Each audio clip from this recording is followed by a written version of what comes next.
The latest phone from Google? Let's check this out.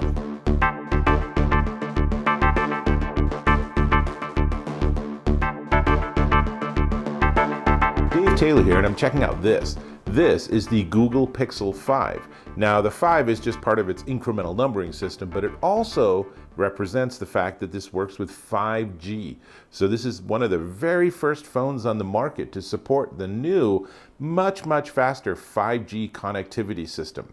And even better, as is so common with tech, there's not a version of 5G. There are multiple versions of 5G. So this actually supports 5G sub-6 and 5G millimeter wave. So theoretically, wherever you go in the world and whatever carrier you want to use, this will work with that on the 5G, on their 5G network. Now, I don't have 5G where I live, so I wasn't able to test that particular capability, but that's all coming in being rolled out anyway. So we're going to see a lot more 5G in 6 to 12 months. So you're sort of ahead of the curve a little bit with this. But let's talk about the specs. And then I got a ton of photos and videos to share. And I'll talk about some of the pros and frankly, some of the cons, some of the things that you might want to think about before you make the purchase decision with this Pixel 5. First, though, I want to also point to my Google Pixel 5 unboxing. People have had a lot of fun watching that because when I open the Pixel Buds, yes, they actually fall on the floor and people got really anxious about it. But the good news is that I have carpet, so they are completely intact. No damage was done to this particular product. Nothing to worry about. So, all right. The Google Pixel 5, you can see the front, you can see the back. Yes, that's a fingerprint sensor in the middle. It's powered by the Qualcomm Snapdragon 765G octa-core Adreno 620. Now that's worth mentioning because the latest and greatest version of the Qualcomm Snapdragon is actually the 865G. So this is not the fastest possible processor. Now, my assumption is Google did that to keep the price tag down. And this is a nice price tag, especially if you've been looking at like the iPhone 12 Pro or something like that, where it's almost double the price. They are pretty spendy, especially if you want to get the Pro Max at the full amount of like storage capacity. It's a lot of darn money for a smartphone.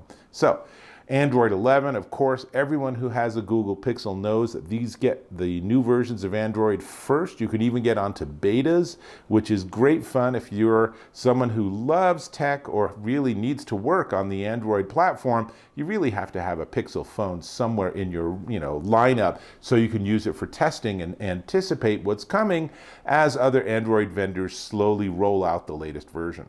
So the screen itself, you can hopefully see here. I could bring it over to here.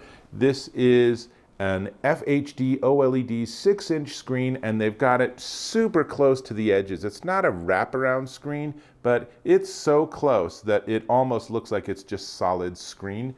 It is only, however, at 1080 by 2340 pixels, so that's a fairly low resolution. If you're looking at something, again, like the iPhone 12 Pro or the Samsung Galaxy Note 20, they have much higher resolution, which is therefore much higher density screens.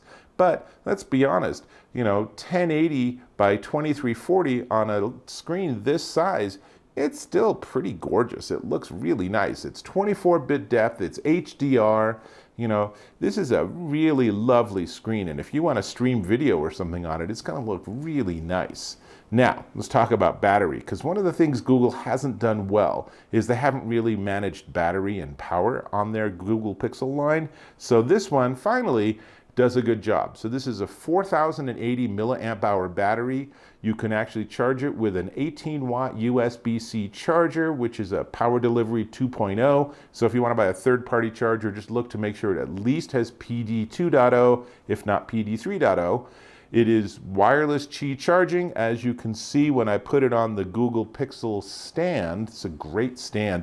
And the phone knows it's the stand and behaves differently when it goes on this than any other wireless charger, which is pretty interesting. I don't know why it keeps wanting me to set it up, but let's see what happens this time. Okay, so now it's just charging, so that's great. It also has reverse wireless charging, which means you can actually use its back plate as a Qi charger to charge something else, for example, your earbuds that actually might support wireless charging. So kind of interesting idea. You can charge this all the way, then put it upside down, and then see if I can take these out without them falling, and then take your beautiful Pixel Buds, put them on the back, and you have to enable it, but it would then be charging your buds. Cool, right? So I shall place this back in. We shall make sure this stays intact, and we're good there. So nice job with the battery life. It should definitely give you probably a day and a half, but if you're used to charging it when you get home at night, it's going to work just fine, and you won't need to deal with power at all during the day. Now, one of the other limitations is now let's talk about storage. So it's 128 gig of storage with 8 gig of RAM. There is no micro SD, and there is no way to buy a larger storage capacity. Now, my assumption is this is just because that's in line with Google's put everything on the cloud, back up everything to the cloud, move everything to the cloud, right? If indeed you are always online and you're on fast 5G, then you don't really need 128 gig worth of stuff sitting on your phone. But if you're somewhat more old school and you want to have things like movies and a big music library and all those downloads for your favorite game on your phone itself, just in case you're not online, then that 128 gig might be an issue.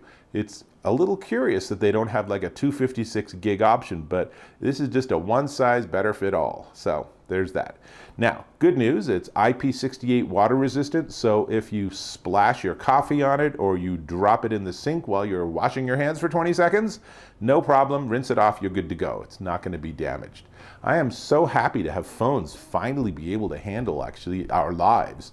What a great improvement, and really, I can't believe how many years we all suffered through having phones that if you got, even if it was humid, they would shut down, and then the company would say, oh, we don't support them. We have little sensors, and the sensor has said that it has been in the presence of moisture. It's like, yeah, welcome to life. So, good job with that too.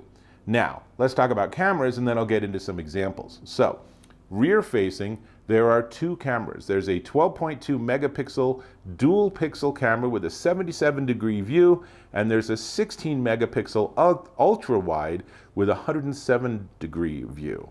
And then for video, you can shoot at 1080p at 30 up to 240 frames per second, and you can shoot 4K on this little phone. You can shoot 4K at 30 frames per second or 60 frames per second. On the front, there's a little hole punch in the corner. You can barely see it. Maybe if I go here, maybe you can see it just a little bit. There's a little hole right there. And that front-facing camera is an 8 megapixel f2.0 with an 83-degree view. So pretty nice. So all of that is glorious, but let's get some examples, right? So let's switch. First off, this is going to be a demonstration of zoom. So we're going to start out with the ultra wide, and this is the biggest angle of view you can get. And then I'm going to step to what I consider like normal, which is just the 1x zoom. And then finally we'll get into the closest, where I've zoomed in as much as I can. And all three of these photos are very impressive. This was obviously a very smoky day over the Rocky Mountains. Now let's look at night mode. So night mode is something that Google's really been working on with the Pixel. This is actually the big holy grail for all of these smartphone companies. But here's night mode. This is just middle of the night on my street, and you can see it's done a really nice job and pulled in a lot of light. And yes, this was handheld. I didn't have it on a tripod. So now let's look at some video. First off, this is just a little video shot, handheld, of some flowers in front of my house. You'll see that bee right there. And then while I'm filming, I can change zoom. And it did a nice job with it. So then I went to my daughter's volleyball practice and took some footage there. So first off, let's do a slow motion of their volleyball. And this is just really fun and remarkably well done. And again, handheld.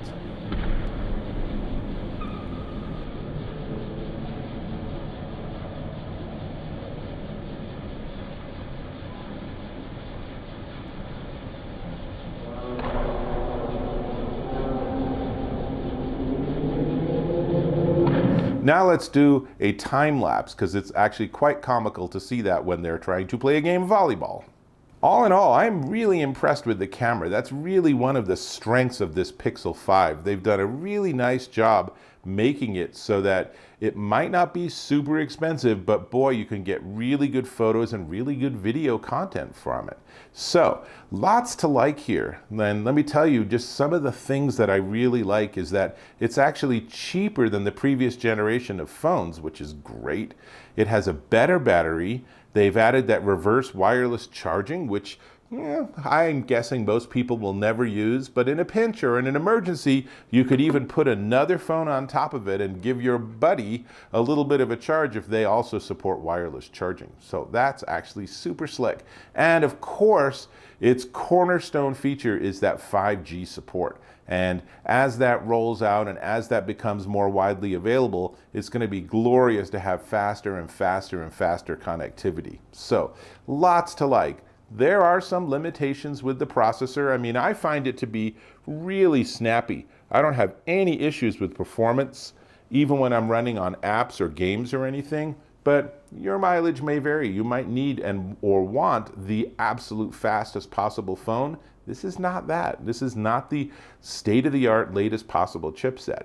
So there's that. Oh, and just in case you actually use this as a phone, it sounds really good. And if you use it like this and make a phone call, the person on the other end will be very happy with how well you sound, how good you sound, right? So for those odd moments where you use a smartphone as a phone, this definitely has that capability too.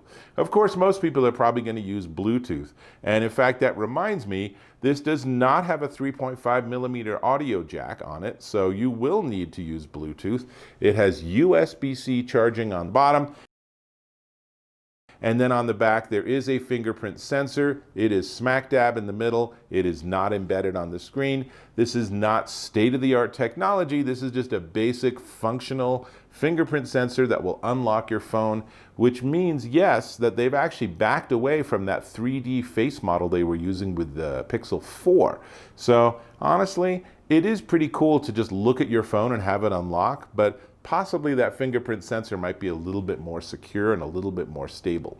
So that's everything I got for you on the Google Pixel 5. So let's talk about the price and the colors. But before we do that, can I ask that you can subscribe to my channel? Just a tap or a click on that red subscribe button and boom, you are subscribed, and I appreciate that a lot. Great. Now, this is the Google Pixel 5. This is in sorta sage. Not a very big fan of this color. It's sort of just a really, I don't know, it's sort of a blah green. Not, like I said, wish they would have chosen some other colors. You can also get it in just black, which might be the way to go. But, you know, I don't know. I guess it's up to you to pick what color you prefer. And the phone is $699. Or if you go through store.google.com, you can get it for $29.12 per month for 24 months. So obviously you can also buy this through your favorite carrier, but this will work. This is supposedly compatible with all the major carriers around the world. So theoretically you can just buy it straight from Google and then plug it into wherever you want. Just put in the right SIM card. So it's everything I got. Mostly being, really impressed with this. I think they've got a lot right, and I think that at the price point, this is a solid mid-range phone. Definitely worth checking out, and if you're a huge Android fan or you're a developer for the Android platform, this is probably a no-brainer for you just to get one of these to make sure you have it for testing. So with that, I'll catch you in my next video.